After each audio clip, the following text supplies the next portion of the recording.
Olá, estamos começando mais um Sustentabilidade Brasil, seu podcast aí de todo dia falando sobre sustentabilidade, saúde, ESG, enfim, né, tudo que faz a nossa vida melhor. Hoje o nosso convidado é o Dr. Bruno Rezende, ele que é médico radio-oncologista, hoje está no cargo de deputado estadual, eleito em 2022. Doutor Bruno, bem-vindo, prazer em tê-lo aqui com a gente. Olá, Fernanda, é um prazer estar aqui nesse programa tão especial e eu quero cumprimentar todos vocês que nos assistem agora. Eu espero que o bate-papo seja elucidativo e que torne a todos nós pessoas ainda melhores, porque a sustentabilidade ela é fundamental e, como eu sempre digo, meu coração passa pela saúde e pela dignidade. Então é a busca disso que vamos falar hoje. Queria começar um pouquinho, doutor Bruno, com a sua história. Eu estava lendo lá na internet que a gente dá uma fuxicada antes da gente conversar. Eu vi que o senhor é de uma família já que tem políticos. E como que surgiu aí para o senhor se tornar médico? O senhor também tem esse histórico familiar? Então, Fernanda, eu cresci numa cidade pequenininha, que eu amo de todo o meu coração, chamada Mimoso do Sul. Meu pai é agricultor, mora na roça, vive da roça, né, há já mais de 40 anos. Eu cresci lá, no campo. E a minha família tem várias pessoas que são médicas, né, passando pelo meu tio, Dr. Luiz Rezende, que foi, né, o precursor da cardiologia no sul do estado, foi o primeiro cardiologista em Cachoeiro do Itapemirim. A minha irmã, Camila Rezende, que mora em Vitória, neurologista, e vários primos, enfim. Mas a medicina, Fernanda, ela tem que tocar o coração da gente. Eu decidi ser médico quando eu tinha 14 anos. Eu costumo contar essa história porque marca a vida da gente, sabe? Eu me lembro como se fosse agora, eu estava subindo na garupa da moto do meu pai, estrada de chão batido para a roça, quando ele me perguntou: Bruno, o que você vai fazer da sua vida, meu filho? Falei: pai, eu já escolhi, eu vou cuidar das pessoas, né? E esse cuidar passava por ser o melhor médico que eu pudesse ser. Mas naquele momento, Fernanda, eu também fiz uma promessa para mim. Eu seria o melhor médico que eu pudesse ser realmente, mas eu cuidaria de capixaba.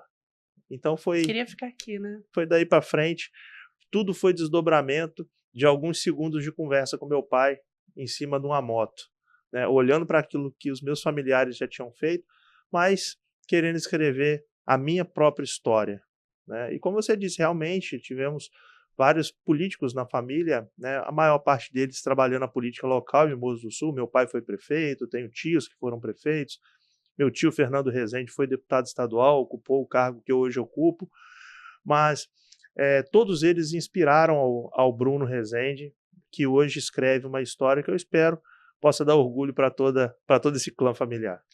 Agora escolher oncologia, né, é um negócio que tem que estar, assim, no sangue mesmo, né, porque não é uma área simples, né, doutor Bruno? A primeira escolha foi ser médico, a segunda foi a oncologia. Mais ou menos ali pela metade da minha faculdade de medicina, em 2008 aproximadamente, eu escolhi que faria oncologia, né.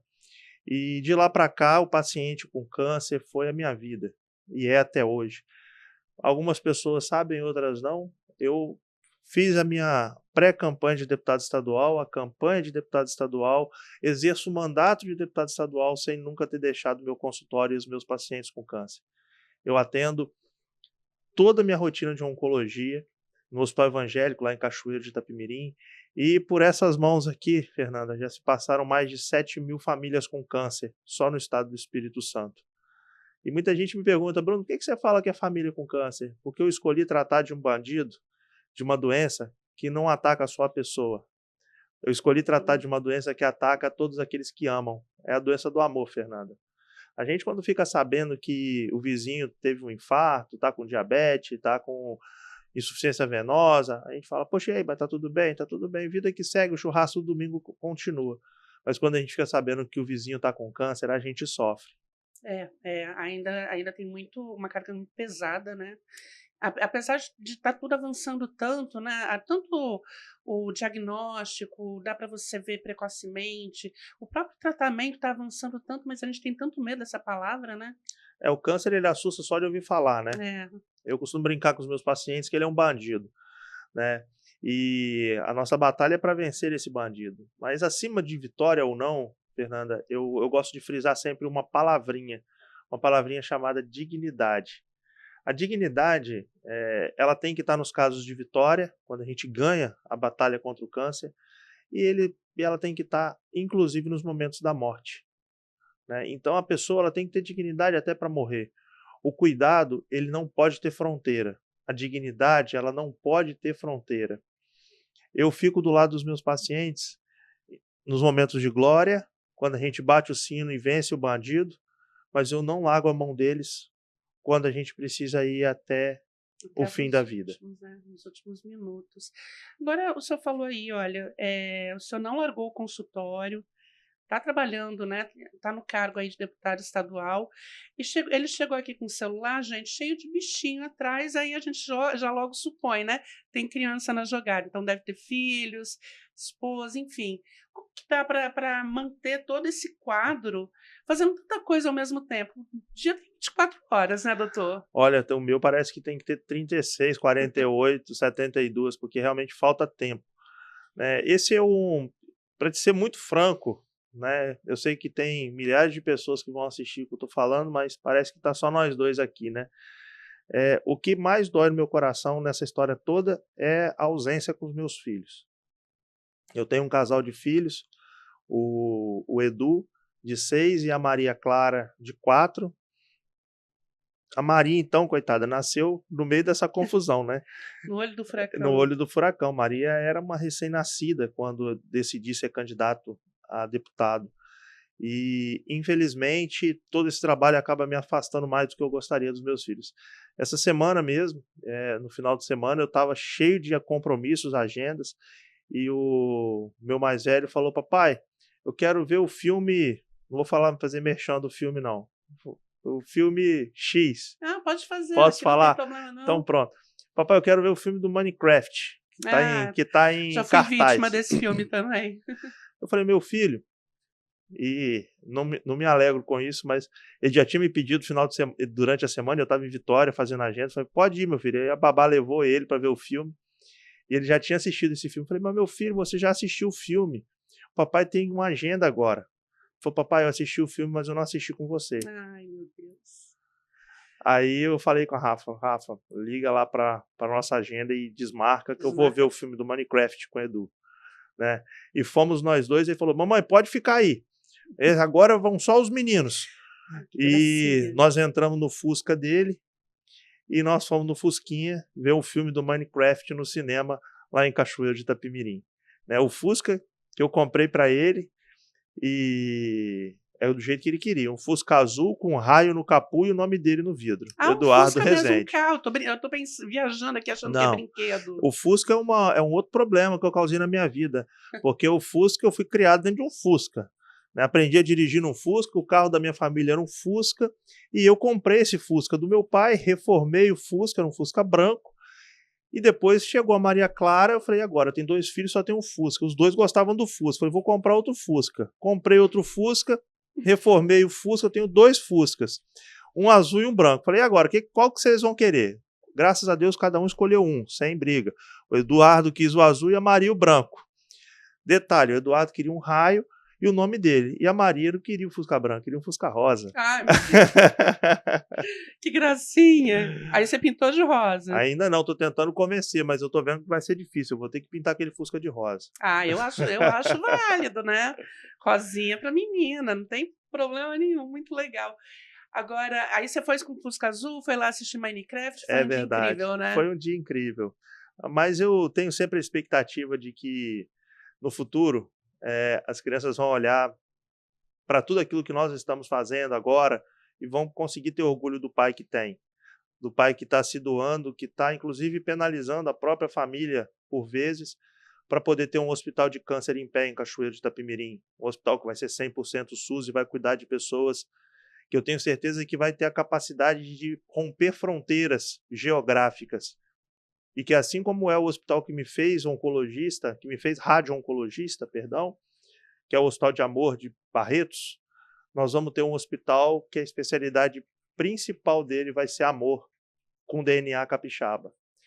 Eu quero entrar justamente no hospital lá. Como é que estão? Tem verba? Como que tá? Tá no projeto? Nós temos recursos em caixa hoje para poder dar sequência na obra. Esse recurso ele está em parte no governo do estado, em parte com o Hospital Evangélico. Nós já estamos praticamente prontos para dar o segundo passo na obra. Fizemos a parte de terraplanagem, a parte de estaqueamento, que é uma estrutura que fica subterrânea para dar sustentação a toda a estrutura do prédio. E agora nós já estamos praticamente prontos para licitar o segundo momento da obra, que aí sim as pessoas vão conseguir ver um prédio subindo de verdade, que é o nosso futuro hospital de câncer. Esse hospital foi o que me fez levantar um pouquinho da cadeira de médico para poder vir aqui e sentar na cadeira de deputado. A força política, ela é fundamental para que a gente possa trazer políticas públicas e investimentos na saúde, para que possa trazer aquela palavrinha que eu comecei falando sobre ela, a dignidade para as pessoas. E o senhor está agora como presidente da Comissão de Saúde, isso faz toda a diferença também, né? Em direcionar essas leis, até mesmo em direcionar esse orçamento, não é? Sem sombra de dúvida. O primeiro biênio eu liderei a Comissão de Saúde e agora fui reconduzido para mais 2 anos. O primeiro biênio foi de conhecimento. Eu tenho uma métrica, né, para poder alcançar os meus objetivos. Como eu costumo falar com a minha equipe, a gente não muda nada que não conheça muito bem. Uhum. Então eu preciso conhecer a estrutura de saúde para poder propor políticas públicas e investimentos que façam sentido. E eu rodei esse estado de norte a sul. Hoje eu posso dizer com segurança que aproximadamente 80% da estrutura de saúde de média e alta complexidade no estado eu conheço. Conheço de lá, de conversar com os gestores, de conversar com as equipes, de andar pelos corredores, visitar as estruturas, com relatório fotográfico e técnico, com centenas de indicações para todos eles em relação ao governo do estado, para que a gente possa, de fato, propor algo que seja condizente com a necessidade do capixaba. E aí nós podemos falar sobre várias coisas, mas vamos priorizar os pontos que são mais relevantes dentro do mandato. Política contra o AVC, por exemplo. Nós estamos falando de uma das doenças que mais mata no Brasil e no mundo, e sem dúvida a que mais sequela as pessoas. Eu participei da abertura da unidade AVC em Cachoeiro de Itapemirim, no Hospital Evangélico, mas lhe pergunto, onde são tratados as pessoas que têm AVC no norte e noroeste do estado? Não tem hospital lá, não tem centro especializado. Nós temos uma estrutura muito aquém da necessidade, né? E a batalha hoje é para que nós tenhamos uma estrutura de especialidade montada, que a logística aponta para ser em Linhares, no Hospital Rio Doce. Isso já tem um desenho técnico montado na Secretaria de Saúde, que nós também participamos disso, tá certo? Para que a gente possa expandir a política de AVC. Eu estou falando de uma doença que mata ou sequela em 4 horas e meia. E eu estou pensando no seu José, que está lá em Ponto Belo, lá em Mucurici, e que precisa ser deslocado para o Hospital Central aqui em Vitória. Então ele tem que, além de ter o AVC na casa dele, na roça lá, enquanto ele colheu café de manhã, de tarde teve o AVC, ele tem que identificar esse AVC, tem que fazer o contato com o SAMU vai ter que ter o helicóptero que vai sair daqui para ir lá em Mucurici buscar o seu Zé, e dá tempo dele chegar aqui em Vitória para fazer o RTPA, que é o remédio na veia, para tentar salvar o seu José de ter uma sequela ou morrer da doença. Então, assim, quantos seu José tem a oportunidade de passar por esse processo? Sejamos francos. Outra coisa também é uma pessoa que tenha sequelas de AVC, o senhor me corrija se eu estiver errada, ela precisa de uma equipe multidisciplinar para conseguir falar de novo os movimentos, né? Isso também é necessário. Daí a unidade de uma unidade de AVC. E daí a unidade, nós temos essa unidade de AVC localizada na região. A gente precisa não apenas tratar o evento agudo, mas reabilitar esse paciente e, mais do que isso, impedir que ele tenha um novo AVC. Então nós temos que tratar a causa do primeiro AVC e reabilitar aquela boca torta, aquele braço caído, a perna que não movimenta, eu tenho que voltar essa pessoa para a vida normal. Isso é ter dignidade, Fernanda. É verdade. Isso é ter dignidade. O indigno é eu ter que implorar por isso ou sequer ter acesso. Sendo que é um tratamento que já foi pago por todos nós, né, por meio dos nossos impostos. Que eu queria entrar, inclusive, né, o senhor falou que circulou aqui no Espírito Santo e tal, sabe que o SUS é federal, né, tem contrapartida do Estado, enfim. Só que uma coisa que eu noto no SUS é que quando você está dentro do SUS para média e alta complexidade é muito bom. As pessoas são muito bem cuidadas por médicos fantásticos, tem aquilo para tudo para cuidar. Agora o difícil é chegar lá. Parece que é um funil muito estreito para o tanto de gente que está procurando isso. O diagnóstico que o senhor dá para isso, como que o senhor observa isso? Olha, Fernanda, o mundo perfeito ele não existe, né? Nós temos problemas, são reais, e nós temos que trabalhar para minimizá-los, mitigar esse problema ao máximo possível que nós conseguirmos. O Estado do Espírito Santo hoje investe aproximadamente 4,5 bi em saúde, tá? Que é um financiamento, como você mesmo colocou, que a gente chama de tripartite. A saúde ela é financiada pelo governo federal, pelo governo do estado e pelos municípios, cada um na sua instância de poder. Nós, no estado, investimos aproximadamente 4,5 bi. Nós aumentamos, ampliamos substancialmente o número de leitos, tanto de CTI quanto de enfermarias.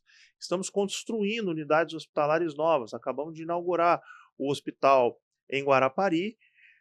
Vamos inaugurar, provavelmente no próximo ano, tanto a estrutura de Cariacica quanto o Complexo Norte e o novo Roberto Silvares, quanto, esperamos em breve, poder também inaugurar o Hospital do Câncer de Cachoeiro. Olha quantos leitos nós estamos fazendo, construindo novos no Espírito Santo. E como eu sempre digo, acabei de falar isso com o governador, não é só fazer estrutura, é fazer gestão. E gestão nós estamos aperfeiçoando a cada momento. Hoje, no estado do Espírito Santo, a rede filantrópica de saúde, que aqui eu mando assim, um abraço a todos os colaboradores, a todos aqueles que trabalham nas redes filantrópicas, porque sem vocês a alta complexidade do estado estaria jogada à bancarrota, porque hoje nós dedicamos à rede filantrópica quase 70% de tudo que é alta complexidade do estado, Fernando. Estou falando de cirurgia cardíaca, estou falando de oncologia, eu estou falando de serviços que de fato sejam mais complexos, tá? E que exerçam a necessidade de um investimento ainda maior. Então, assim, esses hospitais, eles são hoje fundamentais para que a gente consiga entregar uma saúde adequada para o estado do Espírito Santo, sabe? Os investimentos, eles têm acontecido, a gente, durante a pandemia, esses anos de pandemia que nós passamos, o governador Renato Casagrande fez uma opção que, na minha visão, foi defendida por mim também, inclusive, foi acertada de não abrir o hospital de campanha, então nós investimos na rede própria, e esses hospitais, eles se aperfeiçoaram em gestão. Hoje nós temos níveis de acreditação internacional na rede filantrópica. Vários hospitais já ONA 1, ONA 2, ONA 3, que é o maior nível de acreditação da ONA. Nós temos o DRG, que é um índice que mede a entrega de serviços desses hospitais, a capacidade de entrega, a qualidade dessa entrega. Então, nós, só com gestão de leitos, nós ampliamos em equivalência um hospital de quase 300 leitos em funcionamento. Entendi. Quer dizer, né, o trabalho da pandemia foi muito importante, assim, né? A gente teve aquele horror todo da pandemia, mas ela deixou um legado importante, ao menos aqui no Espírito Santo, né? Sem sombra de dúvida, quase 1.000 leitos A mais, a né? mais.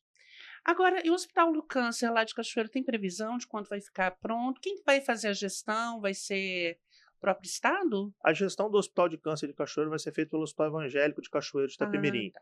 que é o UNACOM, que espero eu em breve seja um CACOM, uma estrutura mais complexa, e que vai ter 120 leitos de enfermaria, 20 leitos de UTI, 4 salas cirúrgicas, uma estrutura 100% direcionada ao Sistema Único de Saúde, ao SUS, na sua unidade de internação. Tudo isso é 100% SUS, tá?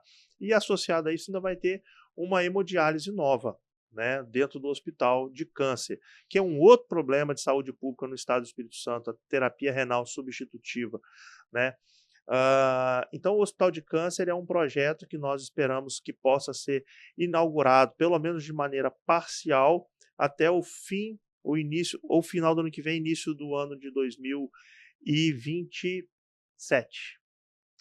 Agora, eu acho interessante como Cachoeiro se tornou um polo de medicina, né? A gente, que eu sou de Vila Nova do Imigrante, então, antigamente, quando a pessoa tinha algum problema mais sério, nossa, tem que ir para Vitória, né, para cuidar. Agora tem que ir para Cachoeiro. Então a gente percebe que está se formando um polo de excelência lá, né? Talvez seja a vocação do lugar, da terra do rei Roberto Carlos, É agora é verdade. a saúde, né? É verdade. A Terra do Rei se especializou em saúde. Nós temos 4 grandes hospitais: o Hospital Infantil, o Hospital Santa Casa de Cachoeiro, o Hospital Evangélico e o Hospital Unimed. São 4 estruturas hospitalares robustas, em franca expansão, praticamente todas elas. O Hospital Infantil tem um projeto incrível em andamento, que vai ampliar em muito o Hospital Materno-Infantil, que já se tornou um hospital geral. A Santa Casa, com a sua vocação para o trauma e para as urgências e emergências, e o Hospital Evangélico, focado na alta complexidade cardiovascular, cérebro vascular e oncologia. Tá certo? O Hospital Unimed, naturalmente, que é um hospital geral, né, com alta tecnologia também. O Hospital Evangélico, inclusive, já fazendo cirurgia robótica, e agora com um projeto de cirurgia robótica para o SUS, que vai ser ofertado 150 cirurgias para Olha, oncologia com robô. Então, isso é inovação, é tecnologia chegando àqueles que nunca teriam acesso sem a filantropia tá aqui fazendo um belo trabalho. Então, é uma vocação. E você, como falou que é de Venda Nova, e naturalmente eu conheço muito bem o nosso Hospital Padre Máximo, é é guerreiro aquele, um hein? guerreiro que tem pessoas muito comprometidas, e tudo que o doutor Bruno Rezende está falando, a gente conseguir chegar até o final, eu tenho fé de que vá alcançar essa plenitude da entrega de um assunto que nós terminamos de falar agora há pouco, do AVC. Nós também implementaremos a telemedicina para dar cobertura a ainda mais capilarizada no Espírito Santo na assistência ao Ai, tratamento do muito AVC. legal, hein? E aí, eu estou falando de um sistema chamado Telestroke, que vai permitir que a gente possa guiar, orientar médicos que estejam em hospitais, que tenham tomografia em um pronto-socorro, a trombolizar esse paciente lá na porta. E ele vai ser encaminhado à unidade de AVC já trombolizado. Quer dizer, tudo muito mais rápido, né? Tudo muito mais rápido. Ao invés dele ter que sair lá de Venda Nova para poder vir para Cachoeiro ou para o Hospital Central para receber o remédio na veia, ele já recebe o remédio na veia em Venda Nova e vem tratado para poder fazer a prevenção de um novo evento de AVC e a reabilitação dentro de uma unidade de AVC mais próximo da casa dele. Então, esse é o plano final do AVC. E eu tenho certeza que nós vamos fazer o estado com a maior cobertura no tratamento de AVC do Brasil, assim como, naturalmente, a política anticâncer. Doutor Bruno, o senhor tocou num assunto que eu acho que muita gente tem curiosidade sobre isso, né? Tá todo mundo aí de olho na tal da a própria robótica, na inteligência artificial. A gente percebe aí tem gente fazendo a cirurgia cardíaca com robozinho, oncológica com robozinho. Qual que vai ser o futuro do médico? O que que o senhor diria para quem está entrando hoje na faculdade, está na faculdade de medicina? Qual vai ser o futuro do médico? Em que se especializar? O que que tem que observar? O que que é fundamental para ser um bom médico? Olha, eu acho que o mercado é o que vai nortear, né, tudo na vida, né, e a medicina não vai ser diferente. Nós tivemos uma abertura maciça de faculdades de medicina ao longo dos últimos anos. Isso tornou o mercado mais competitivo. Antes, eu era diretor do hospital, eu tinha dificuldade de arrumar médico para dar plantão. Hoje eu não tenho mais essa dificuldade. Não sou diretor, mas eu sei que tem uma fila lá de médicos para poder entrar no hospital. Então, como você garantir o mercado, você que está fazendo medicina, seja bom no que você está fazendo.